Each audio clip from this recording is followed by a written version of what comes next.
Naku, tumanggi bang magbigay ng service warranty ang service provider na kinontrata mo? Nako, bawal yan. Alamin ang kaparusahan yan sa NBI. Naku, bawal ito.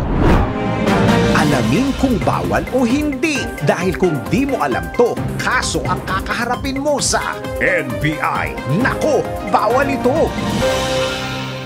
Tumangging magbigay ng service warranty ang service provider na kinontrata mo? Nako, bawal ito. Sa panahon ngayon, sa tulong ng teknolohiya, mabilis na lamang makakuha o makahanap ng mga kumpanya o service provider na maaari mong makatulong pagdating sa paglilinis o pagkukumpuni ng iba't ibang bagay. Ngunit paano? Kung gaano kabilis makahanap, ganun din kabilis ang pagtanggi na magbigay ng service warranty. Nako, alam nyo bang labag sa batas yan? Malinaw sa Article 71 ng Republic Act No. 7394 o Consumer Act, hindi dapat bababa sa 70 araw ang service warranty ng mga kumpanya na nagbibigay ng serbisyo kagaya ng repair at maintenance. Ayon sa batas, hindi legal ang pagtanggi ng service provider o ilang araw na palugit lang ang kanilang ibibigay na service warranty sa kumontratang customer. Ang sinumang lumabag sa Consumer Act ay maaaring magmulta ng 5,000 piso o mabilanggo ng mula 1 taon hanggang 5 taon. Kaya sa mga service provider, huwag sirain ang tiwala na ibinigay ng inyong customers. Dapat ang makuha nila mula sa inyo ay serbisyo at hindi perwisyo. Baka masabihan ka ng,